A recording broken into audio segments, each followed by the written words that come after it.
নমস্কাৰ আজি হবিহলৈ মই শান্তনু মহন্তই স্বাগতম জনাইছো মইনা নায়কৰ পৰা ফণীধৰ কলিতালৈ নামকেইটা আপোনালোকে নিখনদেশে শুনিছে কিহৰ বাবে শুনিছে সেও স্পষ্ট মইনা নায়ক যি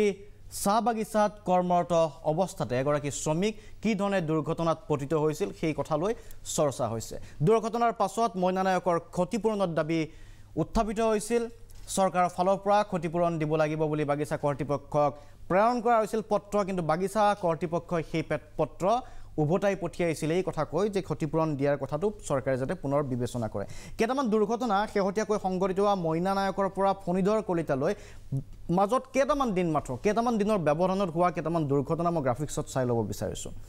আৰু দৰ্শকসকলক জনাব বিচাৰিছোঁ যে কি ধৰণৰ দুৰ্ঘটনা সঘনে সংঘটিত হৈ আহিছে আৰু কিয় সংঘটিত হৈ আহিছে আমি যদি উল্লেখ কৰিব বিচাৰো যে প্ৰথম ঘটনাটো সংঘটিত হৈছিল বাগিচাত 13 জুলাই 2022 ভুক্তভোগী আছিল এগৰাকী মইনা নায়ক স্থান লেপেটকাটা 19 জুলাইত মদন পাত্ৰ সেলেংহাট চাহ বাগিচা মৰিয়নিত আন এটা দুৰ্ঘটনা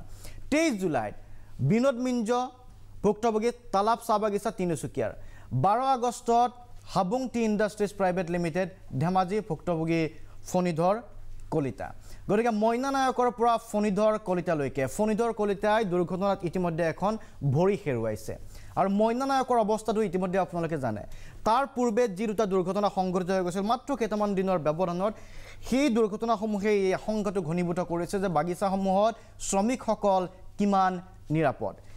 কিমান নিৰাপদভাৱে এই শ্ৰমিকসকলে বাগিচাত কাম-কাজ কৰে আৰু দুৰ্ঘটনা সংঘটিত হোৱাৰ পাছত প্ৰাথমিক চিকিৎসাৰ ক্ষেত্ৰত বা যি ধৰণৰ চিকিৎসাৰ প্ৰয়োজন হয় সেই চিকিৎসাৰ অভাৱ কিয় হয় মইনা নায়কক সাধাৰণ এখন এম্বুলেন্সৰে যেতিয়া গুৱাহাটীলৈ লৈ অহা হৈছিল তাৰ পাছতে তীব্ৰ বিতৰ্কৰ সৃষ্টি হৈছিল আৰু তেতিয়াই ওলাই পৰিছিল যে বাগিচাৰ ভিতৰত শ্ৰমিকসকল আচলতে কি ধৰণে কাম কৰি থাকে বিভিন্ন প্ৰসংগ আছে বিভিন্ন প্ৰশ্ন আছে বাগিচাক লৈ চৰকাৰে যি ধৰণৰ দাবী কৰি আহিছে যে বাগিচাৰ ক্ষেত্ৰত বা চাহ বাগানত যিসকলে কৰ্মৰত অৱস্থাত থাকে সেইসকলৰ উন্নয়নৰ বাবে বহু কাম কৰা হৈছে কিন্তু বাগিচাৰ শ্ৰমিক বা বাগিচা এতিয়াও ভোট বেংক হৈ আছে নেকি এই প্ৰশ্নসমূহৰ আমি উত্তৰ বিচাৰিবলৈ চেষ্টা কৰিম আৰু সঁচাকৈয়ে বাগিচাৰ শ্ৰমিকসকলে যি ধৰণে কাম-কাজ কৰে কোনো শ্ৰম আইনৰ অধীনত তেওঁলোক আছেনে নাই যেতিয়া মেচিন বা যন্ত্ৰপাতিত এই ধৰণৰ দুৰ্ঘটনা হয় আমি সাধাৰণতে দেখা পাওঁ গাড়ী এখনৰো ফিটনেছ টেষ্ট কৰা হয় কিন্তু সেইসমূহ যন্ত্ৰপাতিৰ ফিটনেছ টেষ্টৰ দৰে কিবা ব্যৱস্থা থাকিব পাৰেনে মই নাজানো টেকনিকেল কথা কিন্তু আমাৰ প্ৰশ্ন নিখনদেশে থাকিব সাধাৰণ ৰাইজৰ প্ৰশ্ন সেই প্ৰশ্ন মই কৰিব বিচাৰিম আমি স্বাগতম জনাব বিচাৰিছোঁ আজি আমাৰ অতিথিসকলক আমাৰ লগত বিজেপি বিধায়ক ৰূপজ্যোতি কুৰ্মী উপস্থিত আছে ৰূপজ্যোতি কুৰ্মীক আমি স্বাগতম জনাইছোঁ যোৰহাটৰ পৰা ৰূপজ্যোতি কুৰ্মী আছে প্ৰাক্তন কংগ্ৰেছ বিধায়ক ৰাজু চাহু আমাৰ লগত উপস্থিত আছে চাহ মজদুৰ সংঘকো প্ৰতিনিধিত্ব কৰিছে আৰু ৰাষ্ট্ৰীয় মজদুৰ সংঘৰ নেতা সভাপতি আসনতো আছে হিৰণ্য বৰা ডাঙৰীয়াকো মই স্বাগতম জনাইছোঁ জ্যেষ্ঠ অধিবক্তা ভাস্কৰদেৱ কোঁৱৰক মই স্বাগতম জনাইছোঁ লখিমপুৰৰ পৰা সতীৰ্থ সাংবাদিক কুশল শইকীয়া উপস্থিত আছে ধেমাজিত যি ধৰণৰ দুৰ্ঘটনা সংঘটিত হৈছে সেই সম্পৰ্কে জনাব ডিব্ৰুগড়ৰ পৰা সাংবাদিক হোমেন ফুকন উপস্থিত আছে কাৰণ ডিব্ৰুগড়ত মইনা নায়কৰ ঘটনাৰ পাছতে বিষয়টো চৰ্চাত আহিছিল মই প্ৰথমতে এবাৰ ডিব্ৰুগড়লৈকে যাব বিচাৰিছোঁ হোমেনক যদি মই পাই আছোঁ কাৰণ আলোচনা কৰাৰ পূৰ্বে কি হৈ আছে আমি সেই সম্পৰ্কে দেখুৱাব বিচাৰিম হোমেন ফুকন মইনা নায়কৰ প্ৰসংগলৈ মইনা নায়কৰ পৰা ফণীধৰ কলিতালৈ কেইবাটাও দুৰ্ঘটনা ঘটিল কিন্তু আমি আৰম্ভণিৰ দুৰ্ঘটনাতে চাওঁ মইনা নায়কৰ চিকিৎসা চলি আছে GMCHত এই কথা আমি জানো তাৰ বিপৰীতে ক্ষতিপূৰণৰ ব্যৱস্থা কৰা হৈছিল চৰকাৰৰ ফালৰ পৰা পত্ৰ প্ৰেৰণ কৰা হৈছিল কিন্তু বাগিচা কৰ্তৃপক্ষই মানি লোৱা নাই ক্ষতিপূৰণ পালে নেকি মইনা নায়কে যদি পোৱা নাই কিয় পোৱা নাই কি ক'ব নিশ্চয়কৈ শান্তনু অতি দুৰ্ভাগ্যজনক ঘটনা সংঘটিত হৈছে ৰাজ্যৰ চাহ বাগিচাসমূহত আৰু ডিব্ৰুগড়ত আচলতে যিটো ঘটনা সংঘটিত হৈছিল লেপেটকৰা চাহ বাগিচাত মইনা নায়কৰ ঘটনাটোৰ ক্ষেত্ৰত সবল স্থিতি প্ৰদৰ্শন কৰিছিল সৰ্বাত্মকভাৱে আন্দোলনাত্মক কাৰ্যসূচী গ্ৰহণ কৰিছিল আটছাই আৰু যাৰ ফলশ্ৰুতিত সমগ্ৰ অসমৰ ইটোৰ পাছত সিটো ঘটনা সংঘটিত হোৱাৰ পাছত আচলতে যিবিলাক ঘটনা পোহৰলৈ কেতিয়াও অহা নাছিল সেই কথাবোৰ এটাৰ পিছত একটু পোহৰলৈ আহিবলৈ ধৰিছে সেই কথা আমি কোৱা নাই আটছাই নিজেই ব্যক্ত কৰিছে কাৰণ বিভিন্ন সময়ত চাহ বাগিচাৰ শ্ৰমিকসকল এনেধৰণে বিভিন্ন ধৰণে তেওঁলোকে আঘাতপ্ৰাপ্ত হয় তাৰপিছত সমগ্ৰ ঘটনাবিলাক আচলতে গোটেই ঘটনাবিলাক মানুহৰ দৃষ্টিৰ পৰা আঁতৰত থাকে এই যিসকল নেতা আছে মোক কাষত দেখিছে চাহ জনগোষ্ঠীয় যিটো আটছাৰ যিসকল নেতা তেওঁলোকে সবলভাৱে যি আন্দোলনাত্মক কাৰ্যসূচী গ্ৰহণ কৰাৰ ফলশ্ৰুতিত মইনা নায়কৰ এই ঘটনাটোক লৈ আজি কেইবাটাও ঘটনা পোহৰলৈ আহিছে তেওঁলোকে মইনা নায়কৰ উচিত ক্ষতিপূৰণৰ দাবী তুলিছিল উন্নত চিকিৎসা দাবী কৰিছিল উন্নত চিকিৎসা হৈছে এই মুহূৰ্তত আমি কিছুভাৱে আশ্বস্ত হ'ব পাৰিছোঁ কিন্তু যি দাবী আছিল শ্ৰম বিভাগৰ তৰফৰ পৰা তেওঁক 13 লাখ টকাৰ যিটো ক্ষতিপূৰণ প্ৰদান কৰা আছে সেয়া বৰ্তমানলৈকে প্ৰদান কৰা হয় আপোনালোকক জানিব বিচাৰিম কি ক'ব বিচাৰিব কি প্ৰতিক্ৰিয়া প্ৰকাশ কৰিব চাওক অসমত এটা নিৰ্বাচিত চৰকাৰ থকাৰ পাছতো বৰ্তমান সময়ত চাহ শ্ৰমিকৰ জীৱন আৰু জীৱিকা একেবাৰে সুৰক্ষিত নহয় শ্ৰম বিভাগ সম্পূৰ্ণৰূপে বিফল হৈছে শ্ৰম মন্ত্ৰী সম্পূৰ্ণৰূপে বিফল হৈছে যাৰ কাৰণে মইনা নায়ক আজি জীৱন ঘূণীয়া হ'ল তাৰ পিছতো আজিৰ তাৰিখলৈকে মানে কেইবাজন শ্ৰমিক ফণীধৰ কলিতাৰ এটা সম্পূৰ্ণৰূপে এটা ভৰি তাৰ নাইকিয়া হ'ল আৰু এই গোটেই ঘটনাখিনিক আমি অসম চৰকাৰক আমি গৰিহণা দিছোঁ অসমৰ শ্ৰম বিভাগক গৰিহণা দিছোঁ মইনা নায়কৰ জীৱনক লৈ যিটো খেলা হ'ল আচলতে এইটো সম্পূৰ্ণৰূপে শ্ৰম বিভাগ আৰু কলঘৰ পৰিদৰ্শকৰ ভুলৰ বাবে হ'ল আৰু মেনেজমেণ্টৰ ভুলৰ বাবে হ'ল আমি মানৱতাৰ দৃষ্টিৰে আমি কিছুমান দাবী উত্থাপন কৰিছিলোঁ যে মইনা নায়কৰ যিটো ঘটনা হ'ল সেই ঘটনাটো যদি আজি সঞ্জয় কিষাণ ডাঙৰীয়াৰ হ'লহেঁতেন তেখেতে নিজে অনুভৱ কৰক আৰু তাক মানৱতাৰ দৃষ্টিৰে চাই মানে অসম চৰকাৰৰ মাননীয় শ্ৰম মন্ত্ৰী আৰু মুখ্যমন্ত্ৰীয়ে অন্ততঃ 20 লাখ টকাৰ এটা সাহায্য তেওঁক সাহায্য দাবী কৰিছিল কলঘৰ পৰিদৰ্শকক আচলতে নিলম্বন কৰি দায়িত্ব সামৰিলে নেকি আপোনালোকে দাবী কৰিছিল কিন্তু সেই এখন পত্ৰ প্ৰেৰণ কৰিছে শ্ৰম বিভাগৰ তৰফৰ পৰা কিন্তু বৰ্তমানলৈকে মইনা নায়কে এটকাও পোৱা নাই নিশ্চয় দুৰ্ভাগ্যজনক কথা যিহেতু শ্ৰম বিভাগে পত্ৰ এখন প্ৰেৰণ কৰিছিল 13,33,034 টকা দিয়াবৰ কাৰণে কিন্তু দুৰ্ভাগ্যজনক কথা আমি আচৰিত হৈছোঁ চৰকাৰখনৰ সেই বিভাগীয় যিটো হেৰি নিৰ্দেশ বাগিচাৰ কৰ্তৃপক্ষে বুঢ়াঙি দেখুৱালে আমি মানে সঁচাকৈ দুৰ্ভাগ্যজনক ব্যাখ্যা দিছোঁ এই কথাটো যিহেতু চৰকাৰখনে কিন্তু বাধ্য কৰিব পৰা নাই কোম্পানীসমূহক আৰু এনেধৰণৰ যদি বাধ্য কৰাব নোৱাৰে তেন্তে আমাৰ শ্ৰমিকৰ যিবিলাক জীৱন বা তেওঁলোকৰ যিবিলাক ঘটনা ঘটি থাকে তেওঁলোকৰ কিন্তু ভৱিষ্যত কিন্তু সুৰক্ষিত নহয় আৰু আমি দাবী কৰি আহিছোঁ যিহেতু বাগিচাৰ কলঘৰবিলাকত যিটো আমাৰ সুৰক্ষা কবচ বা আমাৰ পিপি কিট সেইখিনিও কিন্তু আজি পৰ্যন্ত তেওঁলোকে কিন্তু হেৰি কৰা নাই প্ৰভাইড কৰা নাই সেইটো বৰ দুখৰ কথা আমি দাবী জনাইছোঁ চৰকাৰখনক যে শ্ৰম বিভাগৰ সম্পূৰ্ণ বিষয়বস্তুৰ ওপৰত তেওঁলোকে চকু ৰাখক আৰু শ্ৰমিকৰ সুৰক্ষা জীৱনৰ নিৰাপত্তা প্ৰদান কৰক ঠিক আছে শ্ৰমিকৰ সুৰক্ষা নিশ্চিত কৰক মই আকিম হোমেন আপোনাৰ ওচৰলৈকে আহিম কিন্তু যিটো প্ৰসংগ ইতিমধ্যে মইনা নায়কৰ প্ৰসংগৰে যিহেতু আৰম্ভ হৈছিল মইনা নায়কৰ পৰা ফণীধৰ কলিতালৈকে ভুক্তভোগী আছে মই ৰূপজ্যোতি কুৰ্মী ডাঙৰীয়া আপোনাৰ ওচৰলৈকে আহিব বিচাৰিছোঁ চাহ জনগোষ্ঠীক আপুনিও প্ৰতিনিধিত্ব কৰে দীৰ্ঘদিনীয়া আপুনি বিধায়ক হৈ আছে চাহ জনগোষ্ঠী আপোনাৰ সমষ্টিত মই নিজে গৈছোঁ আপোনাৰ সৈতে আৰু তাত দেখা পাইছোঁ যে আপোনাক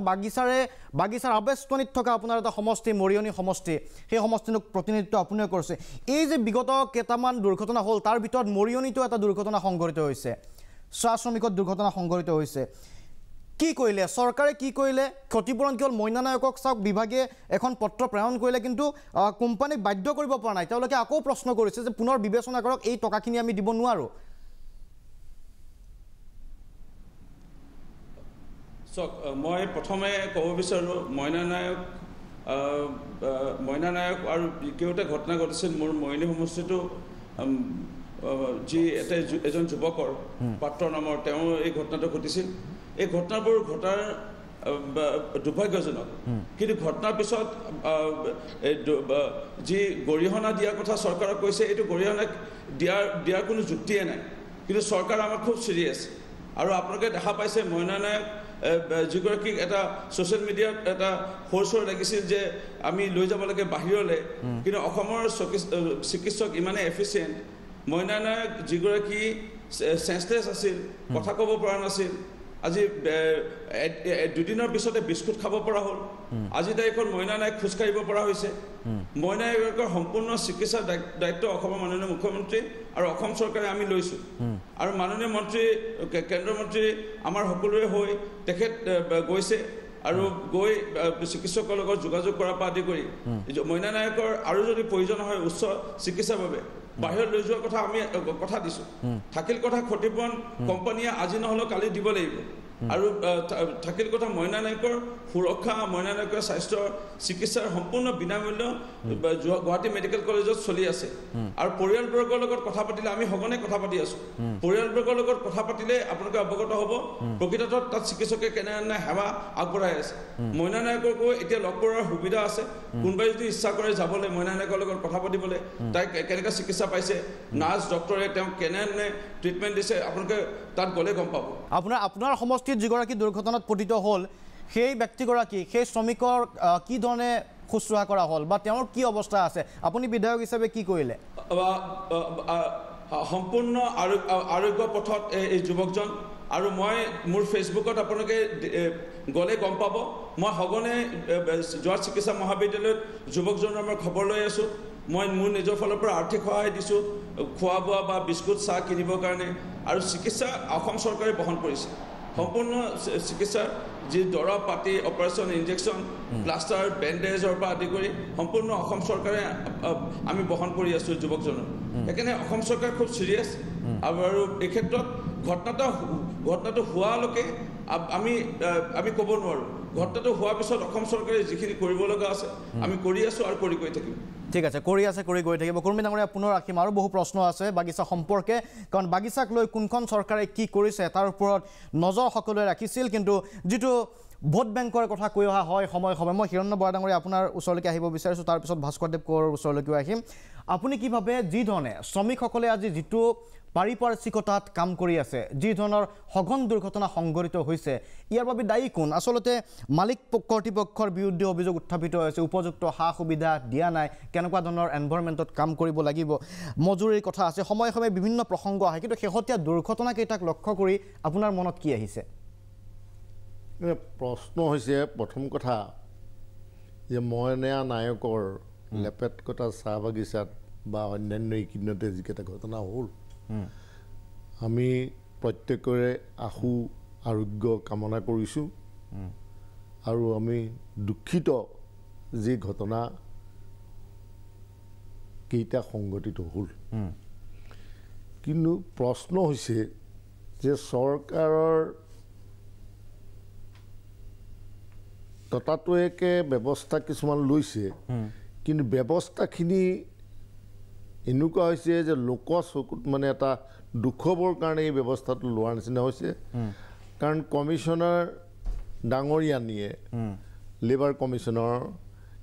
আমাৰ বিভিন্ন ফালৰ পৰা প্ৰেছাৰ হোৱাৰ পাছত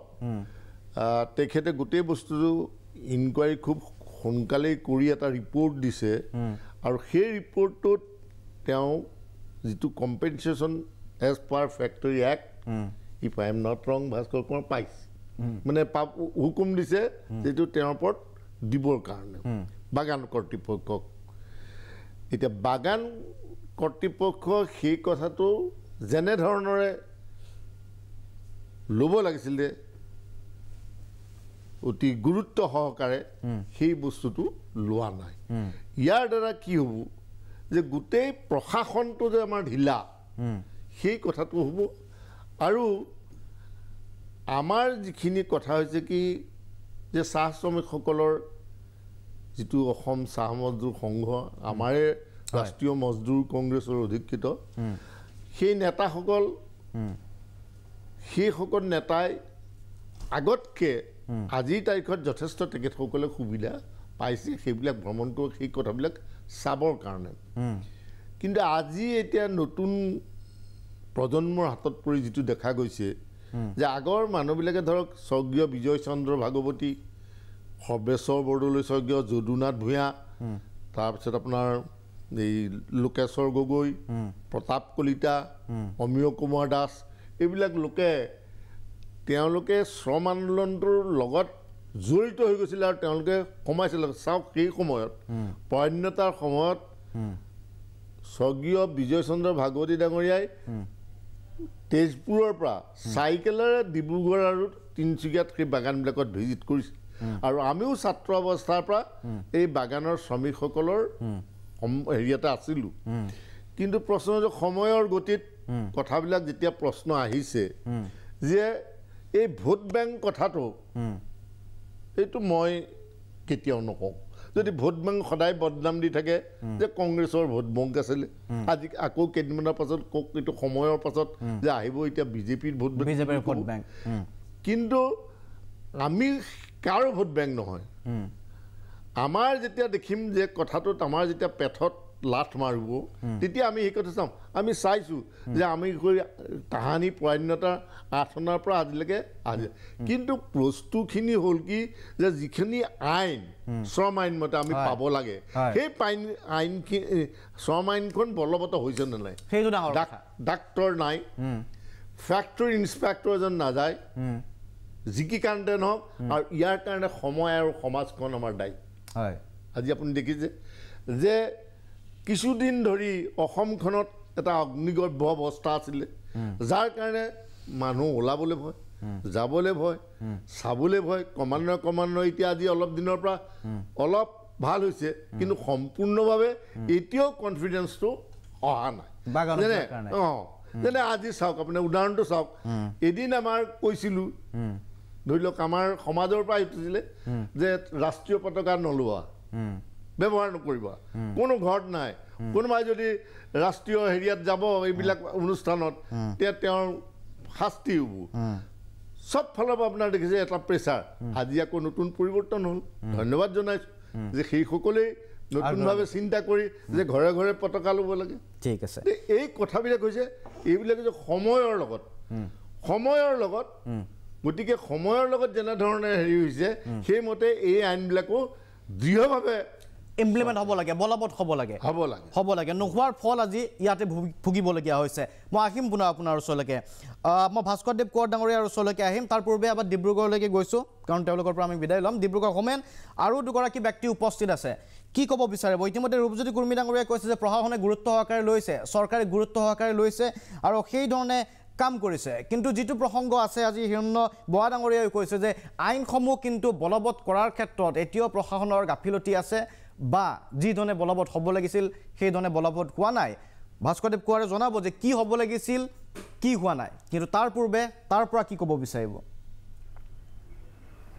নিশ্চয়কৈ চামটো এটা কথা স্পষ্ট হৈছে আমি পূৰ্বৰ বাতৰিটো এই কথা প্ৰকাশ কৰিছোঁ যে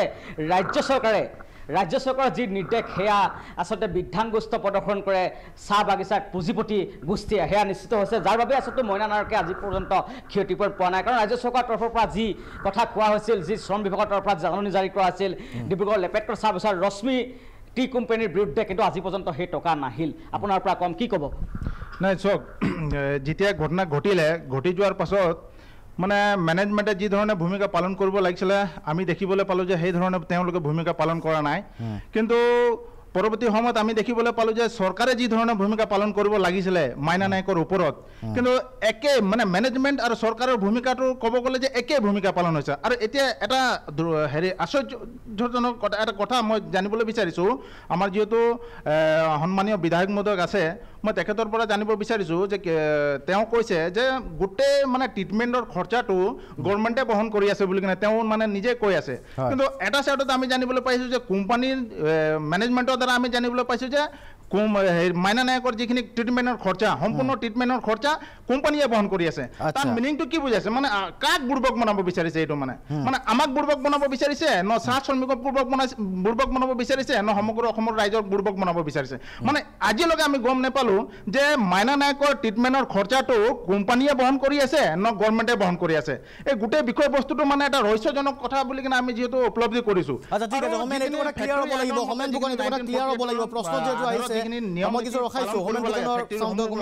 ডাউন কৰি দিব লাগে মই ৰূপজ্যোতি কুৰ্মী ডাঙৰীয়া যিহেতু প্ৰশ্নটো আহিছে পোনে পোনে আপোনালোকে গৈছোঁ তাৰ পাছত আমি আহিম অন্য প্ৰসংগলৈ এটা অভিযোগ উত্থাপন কৰিছে আপুনিও কৈছে যে চৰকাৰে খৰচ বহন কৰি আছে মইনা নায়কৰ আজি হয় মইনা নায়ক থিয় হ'ব পৰা হৈছে মইনা নায়কৰ যিটো অৱস্থা আছিল তাতকৈ সুস্থিৰ হৈ উঠিছে কিন্তু এতিয়া এই অভিযোগ আহিছে ডিব্ৰুগড়ৰ পৰা কোৱা হৈছে যে মইনা নায়কৰ খৰচ আচলতে কোম্পানীয়ে বহন কৰি আছে চিকিৎসা ব্যয় কোনে বহন কৰি আছে এই কথাটো স্পষ্ট কৰি দিব নেকি চৰকাৰ নে কোম্পানীয়ে চাওক মইনা নায়কৰ 19 তাৰিখে ঘটনা হৈছে 19 তাৰিখে ঘটনা হোৱাৰ পৰা মইনা নায়কৰ ডিব্ৰুগড় মেডিকেলৰ পৰা গুৱাহাটী মেডিকেল কলেজ লৈ যোৱা হ'ল গুৱাহাটী মেডিকেল কলেজ লৈ যোৱাৰ পৰা সম্পূৰ্ণ আজি তাৰিখলৈকে অসম চৰকাৰী ডেপুটি চুপাৰিণ্টেণ্ডেণ্ট মই নাম কৈ দিছোঁ আপোনালোকক ডক্টৰ ডেপুটি চুপাৰিণ্টেণ্ডেণ্ট মই আপোনালোকক নামটো কৈয়ে দিছোঁ ডেপুটি চুপাৰিণ্টেণ্ডেণ্ট তেওঁক তাত ইনচাৰ্জ কৰি পেলাই ৰখা হৈছে doctor U K. Sharma deputy superintendent তেওঁক মইনা নায়কৰ দায়িত্ব দিয়া হৈছে আৰু এছিষ্ট কৰিব গ'লে দিয়া হৈছে associate professor of surgery doctor Deep Deka দুজনক তাত স্পেচিয়েলি তাত লগোৱা হৈছে আৰু সম্পূৰ্ণ ৰিপৰ্ট আছে মই এটা ভিডিঅ' আপোনাক দিছোঁ আপুনি আৰু 15-20 মিনিটৰ পিছত নেটটো অলপ শ্ল' আপুনি ভিডিঅ'টো পাই যাব মইনা নায়কে আজি তাৰিখত হাঁহি মেলি খোজকাঢ়ি ঘূৰি ফুৰিছে মইনা নায়কৰ ট্ৰিটমেণ্ট অসম চৰকাৰে মাননীয় মুখ্যমন্ত্ৰী ডক্টৰ হেমন্ত বিশ্ব শৰ্মা ডাঙৰীয়াই প্ৰথম দিনাখনৰ পৰা লৈছে আৰু আজি আমি খুব চিৰিয়াছ মইনা নায়কক বচাবৰ ক্ষেত্ৰত তেতিয়াহ'লে কোম্পানীয়ে মিছা মাতিছে চাগে যিসকলে অভিযোগ উত্থাপন কৰিছে এতিয়ালৈকে টকা দিয়া নাই কোম্পানীয়ে পিছত অসম চৰকাৰে কোম্পানীৰ পৰা হয়তো ল'ব কিন্তু এতিয়ালৈকে টকা কোম্পানীৰ পৰা লোৱা নাই আচ্ছা এতিয়ালৈকে লোৱা নাই এই কথাটো স্পষ্ট কৰি দিয়াৰ বাবে ধন্যবাদ জ্ঞাপন কৰিছোঁ 4 বটলমান দিয়া হ'ল যি ব্লাড বেংকত থকা সেই ব্লাডে এতিয়ালৈকে মইনা নায়কক 4 বটলমান ব্লাড দিয়া হৈছে সম্পূৰ্ণ দৰৱ ইনজেকশ্যন যিমান ডক্টৰ নাৰ্ছ যিমানখিনি পৰীক্ষা কৰিব লাগে সম্পূৰ্ণ বিনামূল্য চলি আছে আচ্ছা ঠিক আছে আপুনি স্পষ্ট কৰি দিয়াৰ বাবে ধন্যবাদ জ্ঞাপন কৰিছোঁ মই অন্য প্ৰসংগলৈ আহিম কিন্তু এই কথাটো ইতিমধ্যে ৰূপজ্যোতি কৰ্মীয়ে স্পষ্ট কৰিছে অসম চৰকাৰে বহন কৰি আছে তেনে প্ৰেক্ষাপটত হয়তো কোম্পানীয়ে মিছা কথা মাতিব পাৰে হোমেন আৰু সেইসকল লোকে যিসকলে অভিযোগ উত্থাপন কৰিছে কোম্পানীয়ে সেই কথাটো কৈছে নেকি সেই প্ৰসংগটো মই কুৰ্মী ডাঙৰীয়া আহিম এটা বাণিজ্যিক বিৰতি ল'ব লাগিব পুনৰ উভতি আহিম আমাৰ এই আলোচনাৰ মজিয়ালৈ উভতি আহিছোঁ অনুষ্ঠানৰ পৰৱৰ্তী অংশলৈ আমি কথা পাতি আছোঁ বাগানৰ শ্ৰমিক সম্পৰ্কে বাগান সম্পৰ্কে চৰকাৰ কিমান দূৰ সচেতন মইনা নায়কৰ পৰা ফণীধৰ কলিতালৈকে মই ফণীধৰ কলিতা সম্পৰ্কেও জনাম এখন বাগানত কাম কৰি থকা অৱস্থাতে ভৰি এখন ইতিমধ্যে হেৰুৱাই পেলালে ফণীধৰ কলিতাই ভাস্কৰদেৱ কোঁৱৰ ডাঙৰীয়া আপোনাৰ ওচৰলৈকে আহিব বিচাৰিছোঁ এই যে বাগানত সঘন দুৰ্ঘটনা সংঘটিত হয় দুৰ্ঘটনা কিন্তু দুৰ্ঘটনা সংঘটিত হোৱাৰ আঁৰতো কিছুমান কাৰক থাকে কিছুমান প্ৰাকৃতিকভাৱে দুৰ্ঘটনা সংঘটিত হ'ব পাৰে আৰু কিছুমান দুৰ্ঘটনাৰ আঁৰত মানুহৰ ভুল থাকিব পাৰে আইনে কি কয় দুৰ্ঘটনা সংঘটিত হোৱাৰ পাছত যিসকল ভুক্তভোগীৰ ক্ষেত্ৰত আইনে কি কয় আজি আমি কম্পেনচেশ্যনৰ কাৰণে হাহাকাৰ কৰিবলগীয়া হৈছে ক্ষতিপূৰণৰ বাবে কি ক'ব আপুনি প্ৰথম কথা হ'ল যদি কোনো এটা ফেক্টৰীত 10জন লোকতকৈ বেছি কাম কৰে সেইটো ফেক্টৰী হিচাপে ফেক্টৰী এক্টৰ আণ্ডাৰত ধৰা হয় আৰু যেতিয়া এনেকুৱা ধৰণৰ মানে কৰ্মৰত অৱস্থাত যদি মানে কোনো লোকৰ আঘাতপ্ৰাপ্ত হয় তেওঁ যদি পাৰ্চিয়েল ডিচেবলমেণ্ট হয় বা টেম্পৰেৰী ডিচেবলমেণ্ট হয় তেতিয়াও তাতে ক্ষতিপূৰণৰ ব্যৱস্থা আছে আগতে ৱৰ্কমেন কম্পেনচেশ্যন এক্ট বুলি এখন এক্ট এখন আছিল এতিয়া এখন মানে 2010 চনৰ পৰা এমপ্লয়িজ কম্পেনচেশ্যন এক্ট বুলি কৈলে যেতিয়া আপুনি ফেক্টৰী এক্টৰ আণ্ডাৰত আহি যায় এটা এষ্টাব্লিছমেণ্ট আহি যায় য'ত 10জনতকৈ বেছি লোক কাম কৰে তেতিয়ালৈকে আপোনালোকে তাত কম্পালচাৰী আপোনাৰ এমপ্লয়ী ষ্টেট ইঞ্চুৰেঞ্চৰ এক্টৰ আণ্ডাৰত কৰিব লাগে কাৰণ এনেকুৱা ধৰণৰ চিটুৱেশ্যন কভাৰ কৰিবলৈ য'ত আপোনাৰ এক্সিডেণ্ট হয় বা য'ত আঘাতপ্ৰাপ্ত হয় বা কিছুমান আপোনাৰ এনেকুৱা ইণ্ডাষ্ট্ৰী আছে যে তাত আপুনি দীৰ্ঘদিন কাম কৰিলে আপুনি কিছুমান অকুপেশ্যনেল মানে বেমাৰ হ'ব পাৰে যেনে চিমেণ্ট ফেক্টৰীত কাম কৰিলে যেনেকৈ আপোনাৰ হাৰ্টৰ প্ৰব্লেম হ'ব পাৰে কিছুমান কেমিকেল ইণ্ডাষ্ট্ৰীত কাম কৰিলে কিছুমান তেওঁলোকৰ মানে প্ৰব্লেম হয় লাংছৰ তো নট অনলি যে দুৰ্ঘটনা যিবিলাক অকুপেশ্যনেল হেজাৰ্ডছতো যিবিলাক মানে আপোনাৰ যেনেকুৱা ধৰণৰ কৰ্মৰত অৱস্থাত যদি কোনো মানুহ বেমাৰত পৰে তেতিয়াহ'লে গোটেই দায়িত্বটো আচলতে ফেক্টৰীৰ যিসকল মানে মেনেজমেণ্ট তেওঁলোকে দায়িত্বটো লোৱাটো উচিত আচলতে মানৱতাৰ খাতিৰতে ইয়াৰ দায়িত্ব ল'ব লাগে কিন্তু যিহেতু বহুত লোকে আজিকালি মানৱতাৰ খাতিৰতটো বাদেই দিয়ক মানে মানুহ এজন মৰি গ'লেও তেওঁৰ প্ৰতি কোনো ধৰণৰ তেওঁলোকে দয়া মমতা নেদেখুৱাই কাৰণে এনেকুৱা আইনৰ দৰকাৰ হৈছে খালি মোৰ এটাই খালি মানে সন্দেহ হৈছে যে যিটো লেবাৰ কমিশ্যনাৰৰ ফালৰ পৰা যিটো এনকুৱাৰী কৰিলে এনকুৱাৰী কৰি পেলাই এই 13 lakhs and odd মানে 14 লাখ টকাটো তেওঁলোকে কি হিচাপে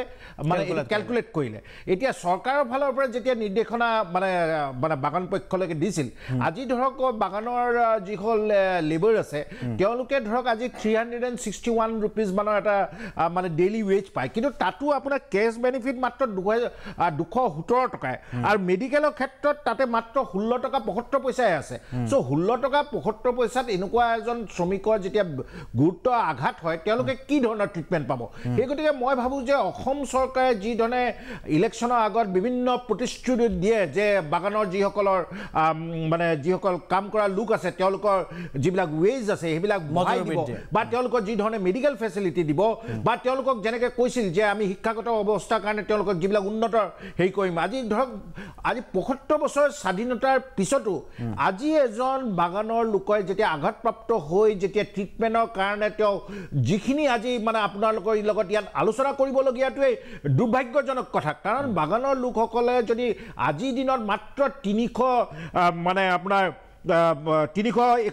ওপৰতে যদি টকা পায় আজি গুৱাহাটীত যদি দিন হাজিৰা কৰা লোক এজনকো আমি 600 টকা 700 টকা দিব লগা হয় তো কেনেকুৱা ধৰণৰ আপোনাৰ এক্সপ্লইটেশ্যন এটা হৈছে আৰু বাগানৰ এক্সপ্লইটেশ্যন চলি আছে এইটো দীৰ্ঘদিন স্বাধীনতাৰ আগৰ পৰাও চলি আছে স্বাধীনতাৰ পিছতো চলি আছে আৰু বাগানৰ লোকসকল আজিকালি কি হয় ইলেকশ্যনৰ আগত তেওঁলোকৰ এটা গুৰুত্ব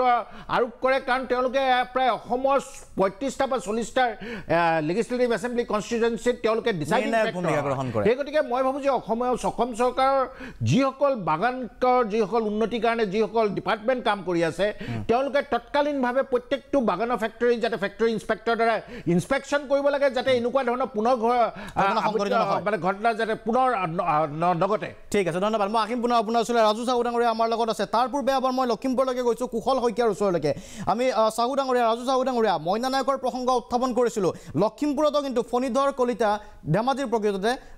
ফণীধৰ কলিতাই এখন ভৰি হেৰুৱাইছে। কুশল শইকীয়া, ফণীধৰ কলিতাৰ লগত কি ঘটিল আৰু কি তেখেতৰ চিকিৎসাৰ বাবে কি ব্যৱস্থা গ্ৰহণ কৰা হৈছে? ক্ষতিপূৰণৰ প্ৰসংগটো আহিছিল নেকি? কিবা দাবী কৰা হৈছে বা কোম্পানীয়ে কি কৈছে? হয়, নিশ্চয়কৈ চন্দ্ৰ মহন্ত, এই মুহূৰ্তত মই বিশেষ কথা নকওঁ। ক'ব লাগিব যে লখিমপুৰ আৰু ধেমাজি জিলাত 10খনকৈ ইতিমধ্যে চাহ বাগিচা আছে আৰু তাত যথেষ্ট সংখ্যক শ্ৰমিক আছে। এই যি কলিতা, ফণীধৰ কলিতাৰ ঘটনাই কিন্তু সকলোকে মৰ্মাহত কৰিছে। আওপুৰণি সেই যি যন্ত্ৰপাতি লৈ এই যি চাহ বাগানসমূহ চলি আছে, যি কলঘৰসমূহ চলি আছে, পূৰ্বৰে পৰা দাবী জনাই আছিল আৰু এতিয়াও দাবী জনাই আছে। আমাৰ লগত উপস্থিত আছে দুগৰাকীকৈ ব্যক্তি, যে চাহ জনজাতি ছাত্ৰ সন্থাৰ কেন্দ্ৰীয় সহকাৰী সাধাৰণ সম্পাদক। কি ক'ব, পূৰ্বেও বহুবাৰ দাবী জনোৱা হৈছিল আৰু সেই ঘটনাই পুনৰাবৃত্তি ঘটিলে যে প্ৰতি মুহূৰ্ততে চাহ শ্ৰমিকসকলক নিষ্পেষিত, শোষিত কৰা হয়। আচলতে কিয় কৰা হয়? আওপুৰণি মেচিনেৰী কিন্তু এতিয়াও চলি আছে, ইয়াক কিন্তু কোনো ধৰণৰ সংশোধন কৰা নহ'ল। দীৰ্ঘদিন দাবী জনাই আছিল যদিও সেই দাবী কেতিয়াও মনা নহ'ল এইখন চৰকাৰেও। আমি অসম চাহী ছাত্ৰ সন্থাই আমি দীৰ্ঘদিন ধৰি এই সমস্যাসমূহৰ বিষয়ে মাত মাতি আহিছোঁ, কিন্তু এই কেইদিন ধৰি আমি দেখা পাইছোঁ অসম চৰকাৰে যেনেধৰণে পৰিৱৰ্তন চৰকাৰৰ কথা কৈ থাকে, চাহ বাগিচাৰ লোকসকলৰ, শ্ৰমিকসকলৰ পৰিৱৰ্তনৰ কথা কয়, চাহ শ্ৰমিকৰ যি প্ৰাপ্যৰ কথা তেওঁলোকে মানে আমি দিছোঁ, সহায় কৰিছোঁ বুলি চাহ শ্ৰমিকক যেনেধৰণে কয়, আমি কিন্তু দেখা পাইছোঁ চাহ শ্ৰমিক ৰাইজক কিন্তু আজিও যেনেধৰণে নিৰাপত্তা পাব লাগিছিল, নিৰাপত্তাৰ পৰা আমি বঞ্চিত হোৱা পৰিলক্ষিত হৈছে। চাহ শ্ৰমিকৰ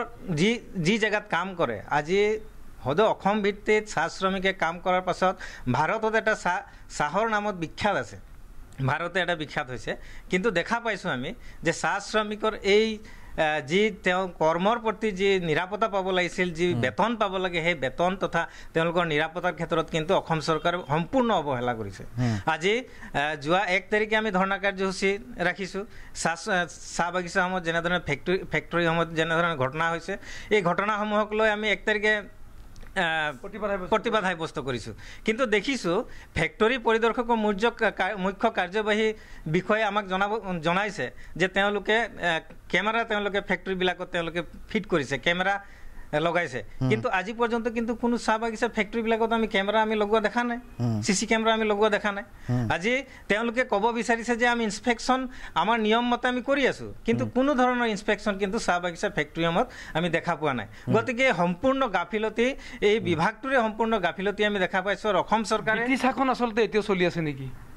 এটা সময়ত ব্ৰিটিছে যেনেধৰণে চাহ বাগিচাসমূহক দমন নীতি চলাইছিল, শাসন চলাইছিল, সেই নীতি কিন্তু এতিয়াও বৰ্তমান চলি আছে। স্বাধীনতাৰ 70 বছৰ 75 বছৰীয়া জয়ন্তী আৰু সেই সময়তো ব্ৰিটিছ শাসনৰ দ্বাৰা বাগিচাসমূহ চলি আছে বুলি ইতিমধ্যে অভিযোগ উত্থাপিত হৈছে। কোৱালৈকে মই আহিম পুনৰ আপোনাৰ ওচৰলৈকে। কেইবাটাও প্ৰসংগ ইতিমধ্যে উত্থাপন কৰিছে। ৰাজু চাহু ডাঙৰীয়াৰ ওচৰলৈকে আহিব বিচাৰিছোঁ। ৰাজু চাহু ডাঙৰীয়া প্ৰাক্তন কংগ্ৰেছৰ বিধায়ক,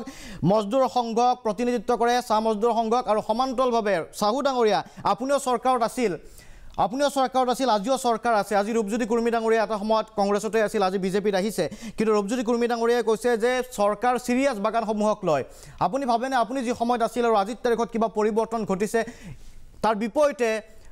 বিপৰীতে আজি সংগঠনৰ সদস্যসকলে কৈছে যে ব্ৰিটিছৰ সময়ত যি ধৰণে চলিছিল শোষণ নিষ্পেষণ এতিয়াও চলি আছে। কি ক'ব আপুনি? হয়, নমস্কাৰ। সঁচাকৈ কোনো ৰকমৰ পৰিৱৰ্তন চাহ বাগিচাৰ ক্ষেত্ৰত হোৱা নাই। গতিকে এতিয়া যিটো দেখিছোঁ, পূৰ্বে যিদৰে মানে এতিয়া আমাৰ এই লেবাৰ ইন্সপেক্টৰেই হওক বা এছিষ্টেণ্ট লেবাৰ কমিশ্যনাৰেই হওক বা আমাৰ এতিয়া সেই চাহ বাগিচাৰ যিবিলাক চিকিৎসালয় আছে, সেই চিকিৎসালয়বিলাক পৰিদৰ্শন কৰিবৰ বাবে একোজন এটা LC অফিচত একোজন ডক্টৰ থাকিব লাগিছিলে। কিন্তু ডিব্ৰুগড়, তিনিচুকীয়া জিলাত সৰ্বাধিক চাহ বাগিচা আছে। সৰ্বাধিক চাহ বাগিচা থকাৰ পাছতো ডিব্ৰুগড় আৰু তিনিচুকীয়া জিলাত আমাৰ কিন্তু এটাও লেবাৰ মানে আমাৰ মেডিকেল ইনস্পেক্টৰ মানে LC অফিচত নাই সেইটো এটা চৰম দুৰ্ভাগ্যজনক কথা আৰু আমাৰ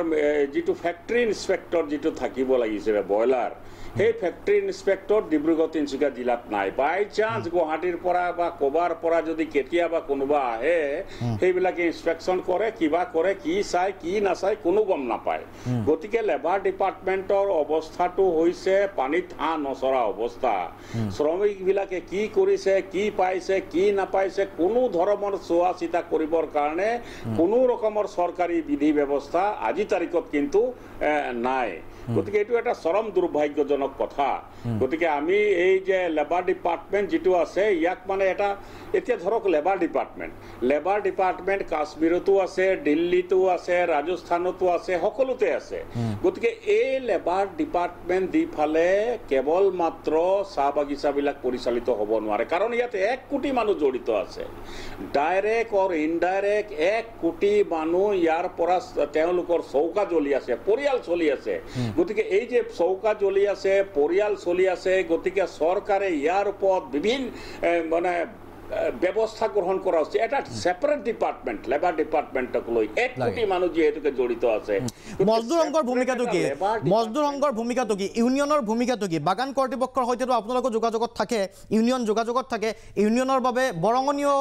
সংগ্ৰহ কৰা হয় কিন্তু আপোনালোকৰ সেই যিটো দাবী সেই দাবীসমূহ মানি নলয় নেকি মজদুৰ সংঘৰ ভূমিকাটো কৰবাত নহয় কৰবাত দুৰ্বল হৈ গৈছে নেকি এতিয়া মানে মজদুৰ সংঘই মজদুৰ সংঘই সকলো সময়তে নিজৰ দাবী যি চৰকাৰে নহওক লাগিলে সকলো সময়তে নিজৰ দাবী উপস্থাপন কৰে কিন্তু চৰকাৰেহে কাৰ্যকাৰী কৰিব কিন্তু চৰকাৰে কোনো ৰকমৰ এই দাবীসমূহ কাৰ্যকাৰী নকৰে সেয়েহে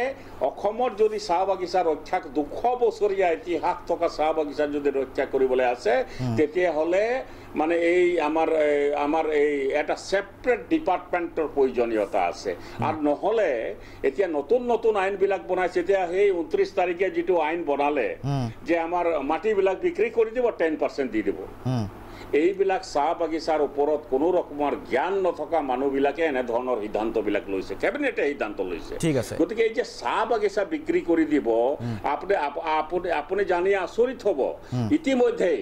মানে আমাৰ আসাম কোম্পানী বিক্ৰী হৈছে এপিজয় নামৰ কোম্পানী বিক্ৰী হৈছে ওয়াৰেণ্টি লিমিটেড নামৰ কোম্পানী বিক্ৰী হৈছে মেকলিন মেগন নামৰ কোম্পানী বিক্ৰী হৈছে আৰু বহুতো নামী দামী কোম্পানীয়ে ইতিমধ্যে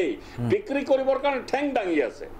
আৰু চৰকাৰে কি কৈছে চৰকাৰে কৈছে যে টাউনৰ ৰেটত বিক্ৰী হ'ব এতিয়া টাউনৰ ৰেটত যদি বিক্ৰী হ'ব তেতিয়াহ'লে তো চাহ বাগিচাবিলাক শেষ হৈ যাব গোটেইখিনি 10% শ্ৰমিকক দিব 10% যদি শ্ৰমিকক দিয়ে তেতিয়াহ'লে তেওঁলোকে এতিয়া মাটি কেনেকৈ বিক্ৰী হয় আপুনি ভাবকচোন মাটি বিক্ৰী হয় ভ্যালুয়েশন কিমান থাকে বলে 1000 টকা স্কয়াৰ ফিটত মাটি বিক্ৰী হ'ব টাউনৰ ভ্যালুত 1000 টকা স্কয়াৰ ফিট মই উদাহৰণ হিচাপে কৈছো 1000 টকা স্কয়াৰ ফিটৰ মাটিটো গভৰ্নমেন্ট ভ্যালু কিমান থাকে 200 টকা থাকে এই 200 টকাত মাটিটো বিক্ৰী হ'ব 20 টকা সেই শ্ৰমিকজনক দিব আৰু চাহ বাগিচা উচ্ছেদ কৰিব বিভিন্ন ৰকমৰ মানে বিভিন্ন ৰকমৰ উদ্যোগ বিভিন্ন ৰকমৰ ইন্ডাষ্ট্ৰি বনাব গতিকে এই গোটেই কথাবিলাক বিৰাট এটা মেমেজালি গতিকে তেওঁলোক ঠিক আছে চাও ডাঙৰীয়া মই আহিম পুনৰ আপোনাৰ ওচৰলৈকে ৰূপজ্যোতি কুৰ্মী ডাঙৰীয়া যিহেতু চৰকাৰক প্ৰতিনিধিত্ব কৰি আমাৰ মাজত আছে চাহ জনজাতিক প্ৰতিনিধিত্ব কৰে গতিকে আপোনাৰ যিবোৰ অভিযোগ আছে আজি অসমবাসীয়ে এই অভিযোগসমূহ শুনিছে বা আজি আমাৰ মাজত যিখিনি কথা ওলাইছে অসমবাসীয়েও শুনিছে কুৰ্মী ডাঙৰীয়াই কি উত্তৰ দিয়ে জানিবলৈ এটা চৰম বাণিজ্যিক বিৰতিৰ পাছত অপেক্ষা কৰক উভতি আহিছোঁ অনুষ্ঠানৰ পৰৱৰ্তী অংশলৈ কথা পাতি আছোঁ বাগান সম্পৰ্কে বাগিচাৰ শ্ৰমিকৰ অধিকাৰ সম্পৰ্কে কুৰ্মী ডাঙৰীয়া পুনৰ আপোনাৰ ওচৰলৈকে আহিব বিচাৰিছোঁ ৰূপজ্যোতি কুৰ্মী ডাঙৰীয়া আমাৰ লগত পোনপটীয়া সম্প্ৰচাৰত আছে কুৰ্মী ডাঙৰীয়া অভিযোগ উঠিছে ডক্টৰ নাই ফেক্টৰী পৰিদৰ্শক নাহে আহিলেও গম পোৱা নাযায় ৰাজু চাহু ডাঙৰীয়াৰ মন্তব্য যে পৃথক এটা বিভাগৰ প্ৰয়োজন হৈ আছে ভূমি বিক্ৰী কৰিব ওলাইছে এতিয়া এই ধৰণৰ অভিযোগসমূহ আছে দ্বিতীয় এটা প্ৰসংগ আছে এক যিখন আছে আইনৰ মতে বাগিচা কৰ্তৃপক্ষই শিক্ষা দিব লাগে স্বাস্থ্য দিব লাগে ৰোড কানেক্টিভিটিৰ ব্যৱস্থা কৰিব লাগে কিন্তু তাত দায়িত্বটো এতিয়া চৰকাৰে লৈছে আপুনি কি ক'ব বিচাৰিব প্ৰয়োজন কি আছিল বাগিচা কৰ্তৃপক্ষক বাধ্য কৰোৱাটো আছিল নে চৰকাৰে নিজৰ ফালৰ পৰা সেই কামখিনি কৰিবলগীয়া কি কাৰণে হ'ল য'ত বাগিচা কৰ্তৃপক্ষহে কৰিব লাগিছিলে ঠিক আছে মই কিছু সময় পাছত ৰূপজ্যোতি কুৰ্মী ডাঙৰীয়াৰ ওচৰলৈকে আহিম এই একেখিনি প্ৰসংগই আছে মই হিৰণ্যকোঁৱৰ ডাঙৰীয়া বৰা ডাঙৰীয়া আপোনাৰ পৰাই জানিব বিচাৰিছোঁ আপুনি প্ৰথমতে উল্লেখ কৰিছিল কিন্তু সমস্যাসমূহৰ এতিয়া কথাটো কিছু ডিপলি ওলাইছে আৰু গভীৰভাৱে ওলাইছে সমস্যা কি হৈছে এটা ভূমিৰ ক্ষেত্ৰৰ কথা কোৱা হৈছে যে মাটি বিক্ৰী কৰিবলৈ ওলাইছে চিকিৎসকৰ এতিয়াও অভাৱ আৰু যিখিনি কাম বাগিচা কৰ্তৃপক্ষই কৰিব লাগিছিল সেই কামখিনি কিন্তু চৰকাৰে কৰি আছে আৰু ইলেকশ্যনৰ সময়ত প্ৰতিশ্ৰুতি দিয়া হয় ৱেজ যিটো মজুৰিৰ কথা কৈছে মজুৰি আজিও সঁচাকৈ চাব গ'লে আজিৰ তাৰিখত যি ধৰণৰ মজুৰি পায় যিকোনো এজন শ্ৰমিকে তাতকৈ অধিক মজুৰি পায় তাৰ উপৰি আপোনাৰ দুটা কথা চাব বৰাক আৰু ব্ৰহ্মপুত্ৰ কিন্তু এতিয়া এটা সিহঁতৰ ছিষ্টেম হৈছে দুইটা ব্লেণ্ড কৰে ব্ৰহ্মপুত্ৰ ভেলিলৈ আনি প্ৰাইচটো কোনো ৰকম নকমে আৰু আপুনি যদি খবৰ লয় আমাৰ ইয়াত দুটা আছে অকশ্যন চেণ্টাৰ আকৌ এটা শুনিছোঁ 3টা হ'বগৈ ত্ৰিপুৰাটো হ'ব বুলি এতিয়া চব চাই ইয়ালৈ আহে কিন্তু ইয়াত যিমানখিনি প্ৰডাকশ্যন হয় 10% চাও নাই যাৰ ফলত আমি যিটো টেক্সটো পাব লাগে সেই টেক্সটো আমি নাপাওঁ এতিয়া মাটিবিলাক 99 ইয়াৰ্ছ লিজত সেই মাটি আমাৰ চৰকাৰ হাতত থকাখিনিও আমি বন্ধ কৰি দিছোঁ প্ৰাইভেট কোম্পানীৰ হাতত থকাখিনিও বন্ধ কৰি দিছে কাৰ মাটি চৰকাৰ আৰু বেছিভাগ কোম্পানী আমাৰ অসমত থলুৱা নহয় নাই থলুৱা নহয় গোটেই যিখিনি উপাৰ্জনৰ প্ৰফিট ইনকাম টেক্সৰ পৰা আৰম্ভ কৰি গোটেই প্ৰফিটটো গুচি যায় ৱেষ্ট বেংগললৈ যিটো কাৰণে টি বৰ্ড আমি অফিচটো ইয়ালৈ বিচাৰিছিলোঁ যে টি বৰ্ড অফিচটো হ'লে অন্ততঃ ৱেলফেয়াৰ বা যিখিনি ইয়াত ইম্প্ৰুভমেণ্টৰ কথা আছে সেই কথাখিনি চাবৰ কাৰণে সেইখিনি মানুহক লৈতো টি বৰ্ডৰ অফিচটো হৈছিলে সেই ব্ৰিটিছৰ দিনত তেওঁলোকৰ সুবিধাৰ কাৰণে তাত কৰিলে কিন্তু সেইটো স্বাধীনতাৰ পাছত আমাৰ ইয়ালৈ আমি ইমান জোৰ কৰি আছোঁ আমি পৰা নাই এই অধিকাৰখিনি কিয় পোৱা নাই চাওক চাহ জনগোষ্ঠীৰ ফালৰ পৰা আজিৰ তাৰিখত কিন্তু জনপ্ৰতিনিধি ওলাইছে লিডাৰ ওলাইছে তেওঁলোকে কৰিব পৰা নাই বুলি ভাবে নেকি আপুনি তেখেতসকলক উইথ ডিউ ৰেছপেক্ট তেতিয়া ৰিপ্ৰেজেণ্ট কৰিছিলে মেইন ষ্ট্ৰীমৰ মানুহখিনিয়ে আজি যিখিনি চাহ অঞ্চল সেইখিনি বহু বছৰ ধৰি এই বাগানৰ জনজাতীয় লোকসকলেই প্ৰতিনিধিত্ব কৰিছে আমাৰ বিশেষকৈ কংগ্ৰেছৰ দিনত আজি আকৌ পৰিৱৰ্তন হ'ল আমাৰ দিনত মেইন ষ্ট্ৰীমৰ যিখিনি আছিলে তাৰপিছত সেইখিনি ক্ৰমান্বয়ে আপোনাৰ বাগানৰ যিসকল আমাৰ ভাই ভনী সেইসকলৰ হাতলৈ গ'ল মহিলাও হৈছে প্ৰতিনিধি ঠিক তেনেকৈ আপুনি এতিয়া দেখিব আকৌ উল্টা হৈছে কাৰণ মানুহৰ ফ্ৰাষ্ট্ৰেশ্যনটো আহিছে আকাংক্ষা বেছি সেইমতে আমি কৰিব পৰা নাই তাৰবাবে আপুনি ভাবে নেকি যে বাগানৰ পৰা যিখিনি প্ৰতিনিধি ওলাইছে জনপ্ৰতিনিধি ওলাইছে বাগানৰ জনগোষ্ঠীৰ মাজৰ ফালৰ পৰাই সেইসকলে নিজৰ অধিকাৰটো সাব্যস্ত কৰাত বা আজৰি অনাতেই হওক বা তেওঁলোকে গণতান্ত্ৰিকভাৱে অনাতে হওক চৰকাৰৰ অংশীদাৰিত্ব হৈ অনাতে হওক ব্যৰ্থ হৈছে ক'ৰবাত শুনক এই গোটেই কথাখিনি এটা আলোচনাৰ বিষয় কিন্তু আমি কোনো এই বস্তুখিনি লৈ সিৰিয়াছলি আলোচনা কৰা নাই আৰু নকৰোঁ এটা এইটো কথাৰ কাৰণে কি হৈছে কি আমাৰ ইয়াত বস্তুখিনি সিৰিয়াছ নহয় আজি আপোনাৰ সুবিধা চৰকাৰী সব আছে এজন ৰোৱনী বোৱনীৰ পৰা আৰম্ভ কৰি আপোনাৰ হালোৱাজনলৈকে পেঞ্চনৰ বা সকলো সুবিধা আছে কিন্তু আজি আমাৰ কিমান হৈছে সেই মানুহবিলাকে পাইছে জানো আজি কৃষকসকলে বা আমাৰ বোৱনীসকলে বা আমাৰ গাঁৱত কাম কৰা যিখিনি কৰ্মী সেইসকলে এই বঞ্চিত হৈ আছে কাৰণ সমাজখনে বা আমি যিখিনি মানে মজদুৰ সংঘৰ লগত জড়িত আমি সেই নেতৃত্বটো দিয়াত আমি ঠিক আছে আত্মবিশ্লেষণৰ সময় পৰিছে মই সংযোগ স্থাপন কৰিছোঁ ৰূপজ্যোতি কুৰ্মী ডাঙৰীয়াৰ সৈতে আপুনি যদি মোৰ আগৰ প্ৰশ্নটো শুনি আছিল আপুনি উত্তৰ দিব পাৰে অন্যথা মই কৈ দিছোঁ যে চিকিৎসক নাই চিকিৎসকৰ অভাৱ ফেক্টৰী পৰিদৰ্শকৰ অভাৱ ৰাজু চাহু ডাঙৰীয়াই কৈছে যে কোনো ধৰণৰ পৰিৱৰ্তন হোৱা নাই এইখন চৰকাৰে একো পৰিৱৰ্তন কৰা নাই সেই কথা পোনপটীয়াকৈ অভিযোগ উত্থাপন কৰিছে কি ক'ব আপুনি আপোনাৰ এই শ্ব'টোৰ কাৰণে মই প্ৰাক চেনেল আৰু মহন্ত ডাঙৰীয়া আপোনাক ধন্যবাদ জনাইছোঁ দ্বিতীয়তে যিসকল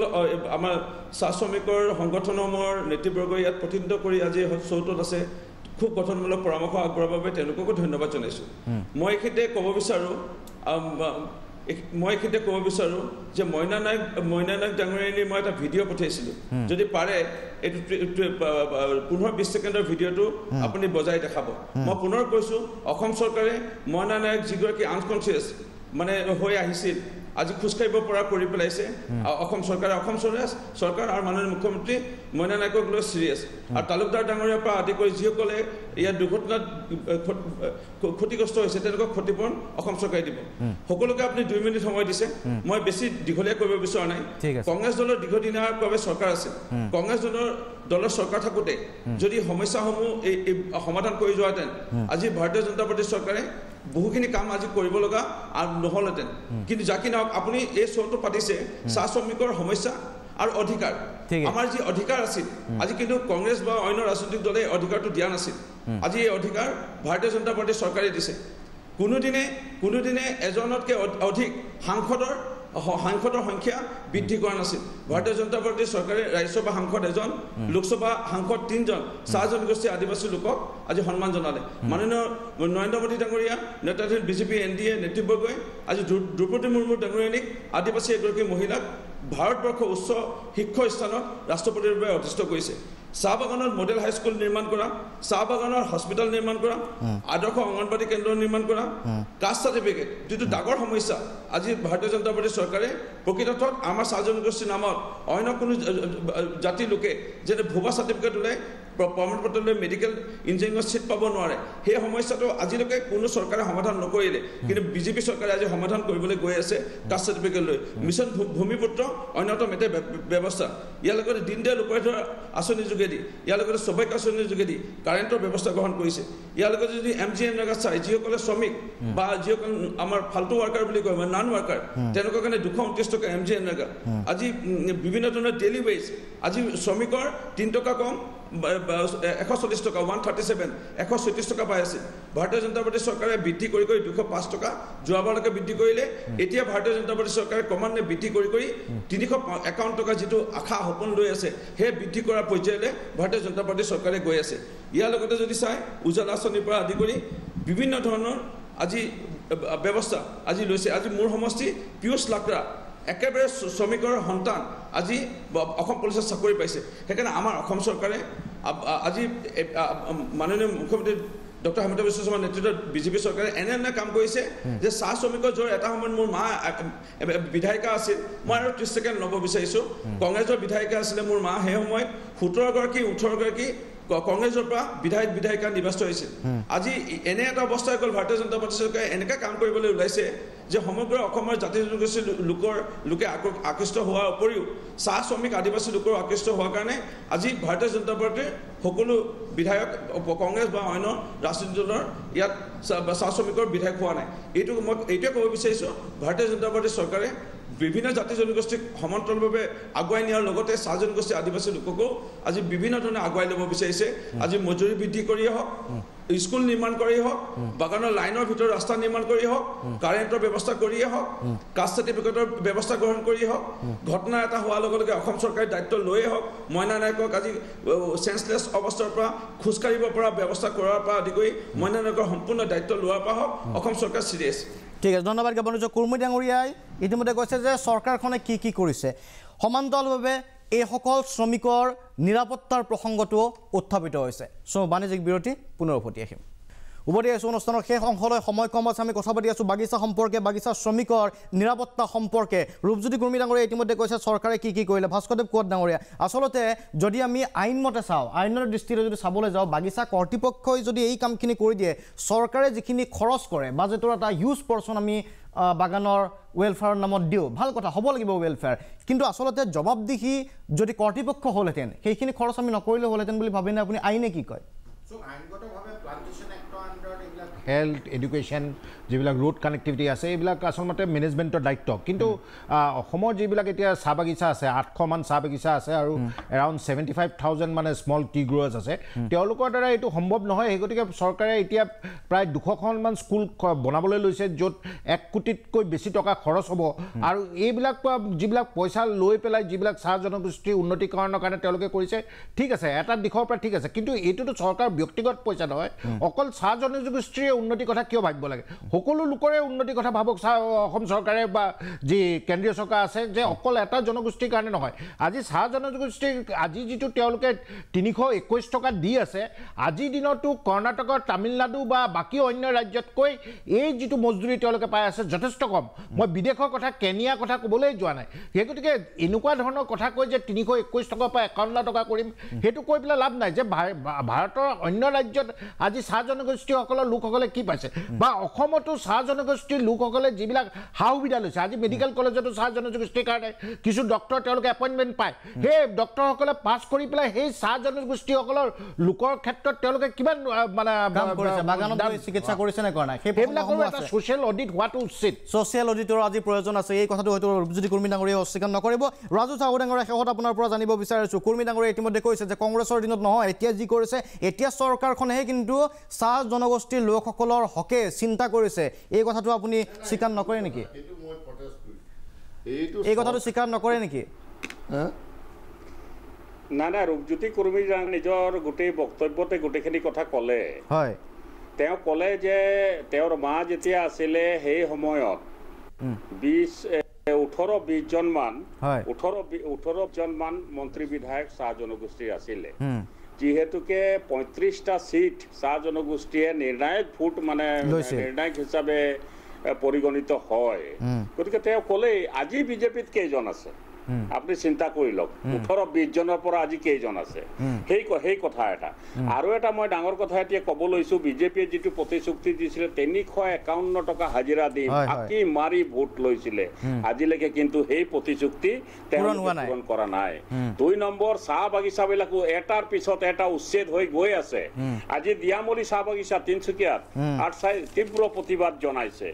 আৰু ফিলবাৰী চাহ বাগিচাত এই উচ্ছেদৰ কাৰণে প্ৰতিবাদ জনাইছে নলনী চাহ বাগিচাত OCS বনাব অইল ইণ্ডিয়া লিমিটেডে OCS গতিকে চাহ বাগিচাসমূহ এটা থাকিব নাথাকে তাক লৈ প্ৰশ্ন উত্থাপন কৰিছে চাহু ডাঙৰীয়া ধন্যবাদ জ্ঞাপন কৰিছোঁ গুৰুত্বপূৰ্ণ প্ৰসংগ আমি বাগান সম্পৰ্কে আৰু অধিক আমি আলোচনা কৰিম আপোনালোকক কৈছোঁ আমি উল্লেখ কৰিছোঁ যে যি ধৰণৰ ঘটনা প্ৰসংগ আছিলে মইনা নায়কৰ পৰা ফণীধৰ কলিতালৈকে যিবোৰ ঘটনা সংঘটিত হৈছে তাৰ পাছত এই প্ৰশ্ন নিঃসন্দেহে উত্থাপিত হৈছিল যে বাগানক লৈ আচলতে ৰাজনীতি আজিৰ তাৰিখতো চলি আছে নেকি সেইসকল শ্ৰমিক সুৰক্ষিত নহয় কিয় কুৰ্মী ডাঙৰীয়াই কৈছে বাগানৰ বাবে ইতিমধ্যে কি কৰা হৈছে ৰাজু চাহু ডাঙৰীয়াই কৈছে আৰু হিৰণ্য বৰা ডাঙৰীয়াই উল্লেখ কৰিছে ভাস্কৰদেৱ কৰে আইনী সম্পৰ্কে ব্যাখ্যা আগবঢ়াইছে অনাগত সময়ত লক্ষণীয় হ'ব এই বিষয়টোক লৈ আৰু অধিক কি ধৰণৰ ব্যাখ্যা ওলায় সমাধান সূত্ৰ কি ধৰণে ওলায় শান্তনু মহন্তৰ সবিহৰ পৰা বিদায় লৈছোঁ ধন্যবাদ